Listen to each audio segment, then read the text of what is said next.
Hello everyone, welcome to the YouTube channel The Knowledge Point. The Knowledge Point YouTube channel को आपण मानकु स्वागत। तो आशा करे आपण मैंने बहुत भलरे थिबे और एग्जाम पाई प्रिपरेशन मध्य बहुत भल चलथिबो। तो प्रीवियस सेशन रे आमे यूनिट 2 डिस्कशन करथिले विभिन्न थियोरी को नेकी विभिन्न शिक्षाविद मानकर फिलोसफी को नेकी। तो आज रो सेशन रे आमे डीएससी 3 रो यूनिट 3 डिस्कशन करिबा जो थरे की अछि ऑर्गेनाइजेशंस फॉर चिल्ड्रेन मानक पाई जो सब ऑर्गेनाइजेशन अछि किछि गवर्नमेंट ऑर्गेनाइजेशन अछि किछि वॉलंटरी ऑर्गेनाइजेशन अछि वॉलंटरी भितर पुणी कौन नेशनल ऑर्गेनाइजेशन अच्छी इंटरनेशनल ऑर्गेनाइजेशन अच्छी। तो यही सब विषय रे आमे आज डिस्कशन करबा जहाँकि डीएससी 3 रो यूनिट 3 रे अच्छी ऑर्गेनाइजेशंस फॉर चिल्ड्रेन। तो चलो डेरी न करी स्टार्ट करबा आज सेशन को। सेशन रे आज सेशन रे क्वेश्चन 1 कौन अच्छी एनसीईआरटी रो प्रधान कार्य केउंटी। एनसीईआरटी कहले national council of educational research and training. तो एनसीईआरटी रो प्रधान कार्य केउंटी पचारिछि। तेणु ऑप्शन ए अच्छी शिशुर पोषण, ऑप्शन बी है शिक्षा गवेषणा और प्रशिक्षण, ऑप्शन सी है शिशु दत्तक, ऑप्शन डी है शिशु आश्रय। ये जदि आम चारोटी ऑप्शन देखुंत तो एनसीईआरटी रो फुल फॉर्म जोटा अच्छी कि national council of educational research and training. Research और ट्रेनिंग कौन गवेषणा आउ प्रशिक्षण। तो शिक्षा संबंधी जेतिकी गवेषणा ये एनसीईआरटी रे हुए। शिक्षार्थी मानक पई पुस्तक प्रस्तुति मध्य हुए आउ शिक्षक मानक विभिन्न प्रकार ट्रेनिंग मध्य दिया जाए। तेणु शिक्षा गवेषणा और प्रशिक्षण हेउची right answer. Option B is the correct answer. जीवा नेक्स्ट क्वेश्चन को। क्वेश्चन नंबर 2 एनआईपीसीसीडी रो मुख्य केंद्रबिंदु कौन। एनआईपीसीसीडी रो मुख्य केंद्रबिंदु कौन। ऑप्शन ए है पुस्तक प्रकाश, ऑप्शन बी है शिशु व नारी विकास, ऑप्शन सी है शिशु आईन, ऑप्शन डी है शिशु आश्रम। यही सब ऑप्शन भितर ऑप्शन बी शिशु व नारी विकास होची राइट आंसर। एनआईपीसीसीडी रो मुख्य केंद्रबिंदु है शिशु व नारी मानकर विकास। तेणु ऑप्शन बी होची हमर करेक्ट आंसर। क्वेश्चन नंबर 3 देखिबा एनसीबी जोटा कि नेशनल चिल्ड्रेन्स बोर्ड बोली कुआ जाए केउ क्षेत्र रे काम करे। एनसीबी केउ क्षेत्र रे काम करे। ऑप्शन ए कौन देला शिशु अधिकार, ऑप्शन बी देला शिशु कल्याण योजना, ऑप्शन सी देला शिशु पोषण, ऑप्शन डी देला शिशु शिक्षा। एसब भितर एनसीबी जोटा कि नेशनल चिल्ड्रेन्स बोर्ड से शिशु कल्याण योजना उपरे काम करे। तेणु ऑप्शन बी होची हमर कोन राइट आंसर। एबे हम जिमा नेक्स्ट क्वेश्चन। क्वेश्चन नंबर 4 सीएसडब्ल्यूबी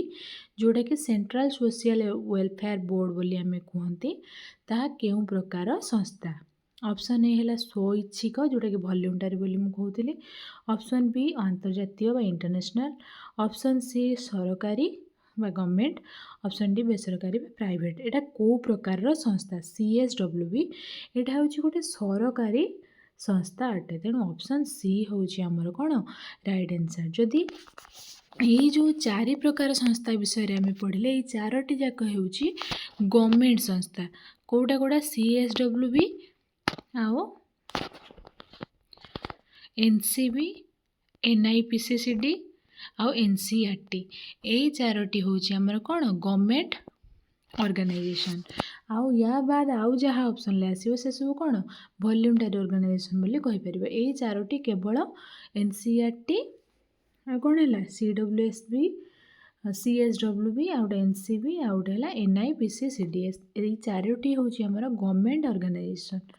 एबे देखिबा question number 5 Indian council for child welfare. Indian council for child welfare केउ प्रकार संगठन।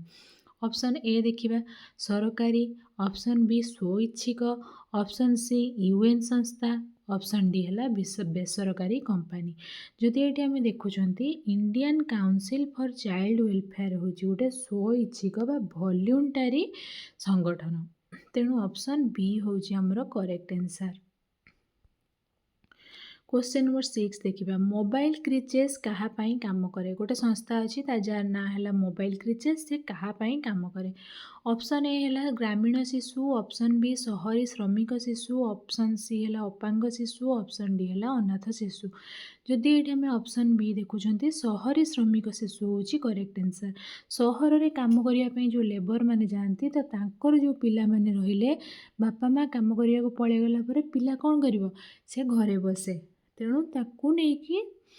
तांको पाई काम करे किए मोबाइल क्रिचेस तेणु ऑप्शन बी शहरी श्रमिक शिशुओं मोबाइल क्रिचेस काम करे तेणु ऑप्शन बी हूँ आमर correct answer question number 7 SOS children's village गोटे संस्था है SOS चिल्ड्रेन्स विलेज केउ सेवा दे थाए ऑप्शन ए देला केवल शिक्षा दिए ऑप्शन बी परिवार आधारित जत्न दिए ऑप्शन सी खाद्य बंटन करे ऑप्शन डी है पुस्तक प्रकाश करे जदि आम देखुं SOS चिल्ड्रेन्स विलेजेस आमको परिवार आधारित जत्न दे थाए परिवार गोटे शिशु जेपरी भाव जत्न पाइबा दरकार ताहा SOS चिल्ड्रेन्स विलेजेस रे मिलता है तेणु ऑप्शन बी हूँ आमर करेक्ट आंसर देखिए क्वेश्चन नंबर 8 बाल सहयोग कहा सह संपृक्त बाल सहयोग संस्था कहा सह संपृक्त ऑप्शन ए है शिशु श्रम ऑप्शन बी शिशु दत्तक ऑप्शन सी शिशु शिक्षा ऑप्शन डी है शिशु पोषण बाल सहयोगटा शिशु श्रम सह संपृक्त अटे क्वेश्चन नंबर 8 रो राइट आंसर है ऑप्शन ए क्वेश्चन नंबर 9 देखिबा भारतीय आदिम जाति सेवक संघ भारतीय आदिम जाति सेवक संघ केउ शिशुओं ऑप्शन ए कौन देला शहरी शिशुओं ऑप्शन बी देला जनजाति ऑप्शन सी देला अनाथ पिला ऑप्शन डी है अपांग ये ऑप्शन गुड़िक मध्यरु शहरी अनाथ अपांग होची भूल उत्तर जनजाति पिला मानक जो जनजाति पिला माने रहिले तांको पई केउ संस्था काम करे भारतीय आदिम जाति सेवक संघ भारतीय आदिम जाति सेवक संघ कहाँ पाई काम करे जनजाति मानक पई तेणु ऑप्शन बी होची हमर करेक्ट आंसर क्वेश्चन नंबर 10 देखिबा हरिजन सेवक संघ से कौन गला हमर भारतीय आदिम जाति सेवक संघ क्या जनजाति एठी आसला हरिजन सेवक संघ क्या सह संपृक्त ऑप्शन ए महिला मानक ऑप्शन बी एससी बा दलित मानक ऑप्शन सी अपांग मानक ऑप्शन डी अनाथ मानक तेणु हरिजन सेवक संघ जोटा अच्छे से एससी बा दलित मानक ही काम करे तेणु ऑप्शन बी हूँ आमर राइट आंसर देखिए question number 11 Indian red cross society रो मुख्य कार्य कौन इंडियन रेड क्रॉस सोसाइटी बा IRCS रो मुख्य कार्य कौन ऑप्शन ए है शिक्षा ऑप्शन डी स्वास्थ्य और आपातकालीन सेवा ऑप्शन सी है पोषण ऑप्शन डी है दत्तक ये चारोटी ऑप्शन रु जदि देखिबा इंडियन रेड क्रॉस सोसाइटी रो मुख्य कार्य है स्वास्थ्य और आपातकालीन सेवा स्वास्थ्य और आपातकालीन सेवा को किए निश्चित करता है Indian red cross Society option B हूँ आमर करेक्ट आंसर क्वेश्चन नंबर 12 देखिबा आश्रय कहा को सहायता करे जो आश्रय संस्था अच्छी से आश्रय कहा को सहायता करे ए सब हूँ गोटे गोटे वॉलंटरी ऑर्गेनाइजेशन है बा स्वैच्छिक संस्था आश्रय कहा को सहायता करे ऑप्शन ए है शिशु श्रमिक ऑप्शन बी है गृहहीन शिशु ऑप्शन सी है अपांग शिशु ऑप्शन डी है समस्त जो मानकर गृह नाही जो माने गृहहीन से मानक ही आश्रय सहायता करिथाए तेणु ऑप्शन बी हूँ आमर कौन करेक्ट आंसर आश्रय गृहहीन शिशु मानक सहायता करे क्वेश्चन नंबर 13 देखिबा चाइल्ड इन नीड इंस्टीट्यूट केउ क्षेत्र रे सहाय्य करे चाइल्ड इन नीड इंस्टीट्यूट जो गोटे अच्छी ताहा केउ क्षेत्र रे सहाय्य करे ऑप्शन ए है शिशु सुरक्षा ऑप्शन बी है शिशु पोषण ऑप्शन सी शिशु शिक्षा ऑप्शन डी शिशु आश्रय जदि चाइल्ड इन नीड इंस्टीट्यूट देखिबा ताहा शिशु सुरक्षा क्षेत्र रे ही सहाय्य करे शिशु मानक सुरक्षा प्रदान करिबारे ही कार्य करता है तेणु ऑप्शन ए हूँ आमर करेक्ट आंसर क्वेश्चन 14 देखिए चिल्ड्रेन्स बुक ट्रस्ट रो काम कौन गोटे ट्रस्ट अच्छी जार ना कौन चिल्ड्रेन्स बुक ट्रस्ट तार काम कौन ऑप्शन ए कौन देला शिशु पोषण ऑप्शन बी देला शिशु पुस्तक प्रकाश ऑप्शन सी देला शिशु श्रम ऑप्शन डी देला शिशु आश्रय ये जो क्वेश्चन रू देखा ताले चिल्ड्रेन्स बुक ट्रस्ट विषय पचारि पुस्तक विषय तेणु ऑप्शन बी आमर करेक्ट आंसर शिशु पुस्तक प्रकाश रे ही चिल्ड्रेन्स बुक ट्रस्ट रो काम तेणु ऑप्शन बी है आमर right answer. Question number 15 Kasturba Gandhi national memorial trust केउ आदर्श उपरे माने Kasturba Gandhi national memorial trust जोटा अच्छी कहाँ आदर्श उपरे आधारित अटे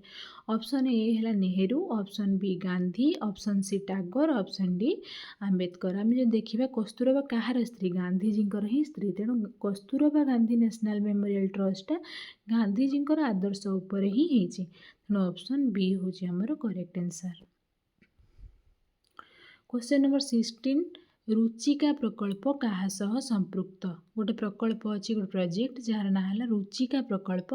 क्या सह संपृक्त ऑप्शन ए है शिशु शिक्षा ऑप्शन बी है शिशु क्रीड़ा और स्वास्थ्य ऑप्शन सी है शिशु श्रम ऑप्शन डी कौन देती दत्तक जदि ये ऑप्शन गुड़िक देखा ताहले रुचिका प्रकल्प शिशु क्रीड़ा और स्वास्थ्य सह संपृक्त अटे तेणु ऑप्शन बी हूँ आमर कौन करेक्ट आंसर। क्वेश्चन नंबर 17 देखा सेव द चिल्ड्रेन फंड केउ प्रकार गोटे संस्था अच्छी ऑर्गेनाइजेशन जो तार ना है सेव द चिल्ड्रेन फंड यह केउ प्रकार संस्था ऑप्शन ए है सरकारी संस्था ऑप्शन बी है अंतर्जातीय स्वैच्छिक संस्था ऑप्शन सी है जातीय संस्था ऑप्शन डी है यूएन संस्था ये चारोटी संस्थार जदि सेव द चिल्ड्रेन फंड टी आंतर्जातिक स्वैच्छिक संस्था अटे बा international voluntary organisation save the children fund हूँ आंतर्जातिक स्वैच्छिक संस्था। क्वेश्चन नंबर 18 देखा केआर रो पूर्ण रूप कौन बा केआर जो CARE केआर रो फुल फॉर्म कौन ऑप्शन ए कौन देला child aid relief option B देला cooperative for American relief everywhere option C देला council for aid and relief option D देला चिल्ड्रेन एड रिसोर्स जदि यहाँ देखुं ताहले ऑप्शन बी हूँ आमर कौन correct answer cooperative for American relief everywhere ये गुड़ाक कौन मन रखिला भाया क्वेश्चन ये बुझीबार किसी ना एगुड़ाक सब कौन मन रखा क्वेश्चन मेमोरी क्वेश्चंस तेणु क्वेश्चन नंबर 18 राइट आंसर है ऑप्शन बी केआर रो फुल फॉर्म है cooperative for American relief everywhere. Question number 19 CRS रो मुख्य कार्य कौन CRS जो अच्छी तार मुख्य कार्य कौन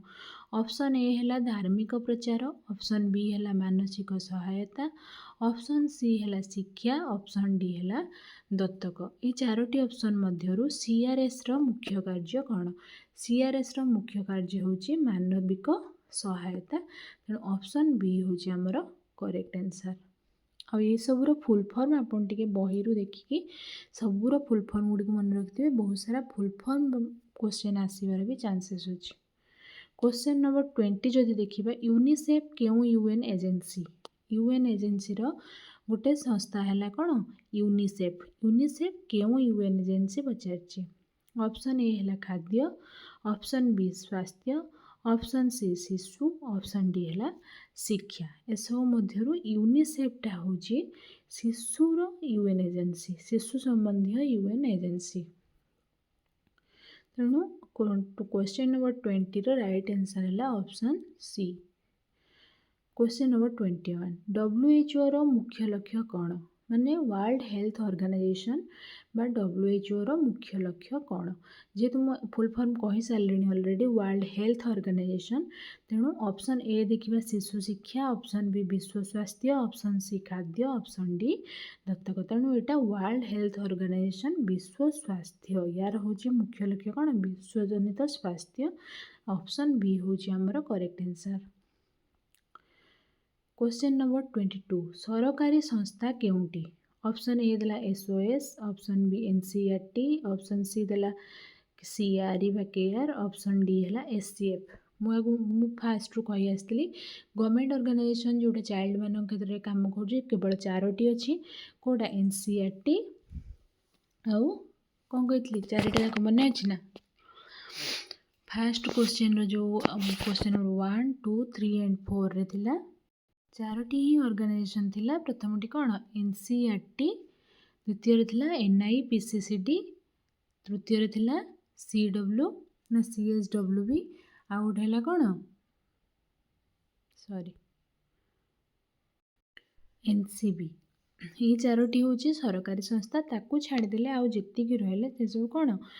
वॉल्यूंटरी ऑर्गेनाइजेशन तेणु ये पचार सरकारी संस्था केउटी आपण मैंने निहाती भाव में ठीक उत्तर देवे जे NCERT हूँ गोटे सरकारी संस्था तेणु option B is the correct answer question number 23 देखिबा स्वइच्छिक संस्था कोउटी उल्टे देला क्वेश्चन संगे संगे स्वइच्छिक संस्था कोउटी ऑप्शन ए देला CSWB ऑप्शन बी देला NIPCCD ऑप्शन सी देला Indian red cross option D देला NCERT मु प्रीवियस क्वेश्चन रे कौन कहले CSWB गोटे गवर्नमेंट ऑर्गेनाइजेशन NIPCCD मध्य गोटे गवर्नमेंट ऑर्गेनाइजेशन NCERT हूँ गोटे गवर्नमेंट ऑर्गेनाइजेशन किंतु Indian red Cross government organisation नुहे यहाँ हूँ गोटे वॉल्यूंटरी ऑर्गेनाइजेशन बा स्वइच्छिक संस्था तेणु ऑप्शन सी हूँ आमर करेक्ट आंसर क्वेश्चन नंबर 24 देखिबा केउटी एक UN एजेंसी नुह केउटी एक UN एजेंसी नुहे ऑप्शन ए है UNICEF option B WHO option C है WFP आउ ऑप्शन डी है केआर बा CRE UN एजेंसी जदि देखुछन्ते ताले यूनिसेफटा हूँ गोटे UN एजेंसी WHO मध्य UN एजेंसी और WFP हूँ गोटे UN एजेंसी किंतु केआर गोटे UN एजेंसी नुह एटा हूँ कौन गोटे वॉल्यूंटरी ऑर्गेनाइजेशन ऑप्शन डी हूँ राइट आंसर